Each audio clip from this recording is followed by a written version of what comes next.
70 yards, that's what I heard the other day when a pro archer on YouTube, and he actually showed the shot. He took a shot at a deer at 70 yards out. It was a fatal shot.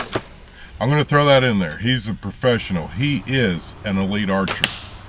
He is the best of the best. Made a 70-yard shot, clean, ethical. Problems? Maybe, maybe not.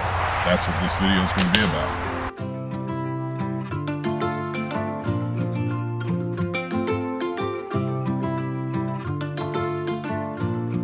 Now listen, I'm not here to throw shade at anybody that takes 70 or 80-yard shots. But it did get me to thinking, is this ethical? And what are we teaching our audience? And more importantly, what are your limits and do you know them? When it comes to bow hunting, let's talk about the ethics of hunting and archery. You ever heard of buck fever? Do you know what your personal limits are? I watched another video of a young man this past week and he took a 25-yard shot. It's his first year hunting with a trad bow. Clean miss. By the grace of God, it was a clean miss. When I started shooting a bow, there wasn't 3D targets and or online tutorials. My target was a paper plate on a bale of hay. That paper plate was the deer's heart and lung area.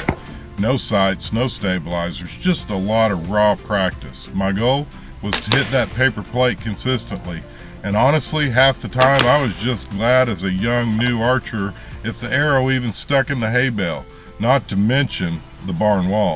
Fast forward a decade, I moved into compounds, shot it without sights for about 5 years. When I did put the first sight on, I was worse with the sight than I was shooting without it, so I switched back. Eventually, I stuck with the sights, I learned how to use them, and I learned how to gauge and guess yardage, and got my sight pins set up correctly. That accuracy made me feel invincible. Goodbye recurve, hello compound, and hello confidence. You do need confidence when you go in the woods. It's going to make you a more productive hunter. But archery is still going to humble you from time to time.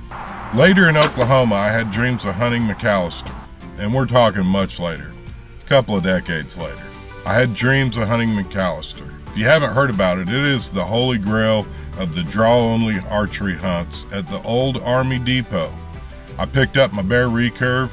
I have done a few reviews on that one, and I fell back in love with traditional bows. Hunting with trad gear was like stepping back in time. Every deer felt earned. Every shot was closer, riskier, and honestly, way more exciting. But here's the kicker. I went from limiting out every season on private land, hunting with a compound only, no guns at all, just my bow. I'd hunt with my bow during black powder, and I hunt with my bow during rifle season, and I would limit out several years.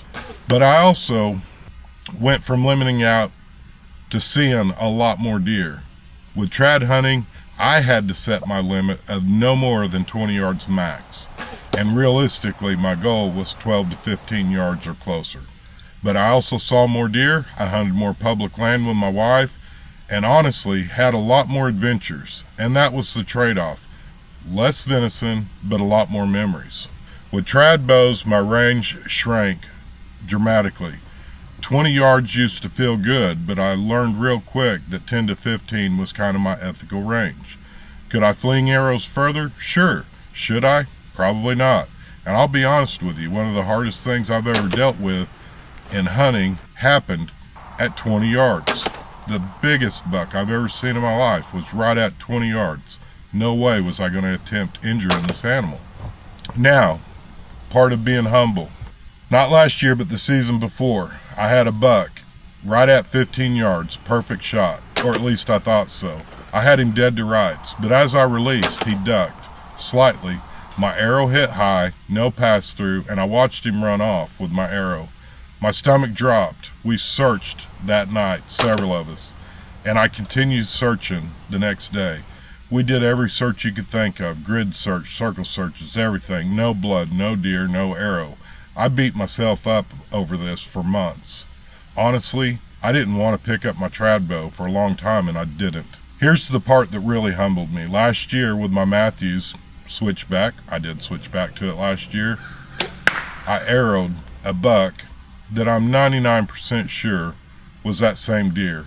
Same area, same scar, healthy, no limp. He made it, but that was a blessing. But not every deer is that lucky. I've also seen plenty hobbling around from someone else's poor shot, and let me tell you, it breaks my heart every time. So what's the point here? It's this: we all need to know what our personal limits are. Every hunter is different. Some can shoot a recurve 25 yards consistently, others not so much. Some guys can shoot year-round at 3D targets, and when the adrenaline hits, buck fever changes everything. A foam target doesn't jump the string. A foam target doesn't make your knees buckle or shake. And before we pile on trad hunters, rifle hunters miss also. Black powder hunters miss. Rifles, bullets hit twigs, bullets drift, and sometimes it's just plain human error. There's no such thing as 100% guarantee when we're out hunting. But trad bows especially, the margin of error is razor thin. Practice is one thing, execution in the woods is another. Buck fever doesn't care how many arrows you shot in July. So here's what I want to hear from you, and what's your ethical limit? Is it 10 yards, 20 yards, 40 yards with a compound maybe? Or do you hold yourself to trad bow discipline where 15 yards is max? There's no right answer for everybody, but there is an answer right for you, and only you can decide what that is. My encouragement is this: don't let pride push you to take a shot you're not confident in. The deer deserves way better than that, and so do you. If you've ever felt buck fever, you know exactly what I'm talking about. In the end, archery hunting and ethics boil down to one thing: respect. Respect for the animal, respect for your skills, and respect for the hunt. If you're new to archery this season, keep practicing, set your own personal limits, and honor it in the woods. That's how we keep this tradition alive and honorable. Drop your thoughts below, share your own experiences, and let's start a discussion that might help our next generation of hunters so that they can make the right call this fall. If you enjoyed this video, give it a thumbs up, hit that subscribe button, and share with your hunting buddies. I'll have more hunting session content dropping soon. I'd love to have you along for the ride. And until next time, let's get outside and make something happen.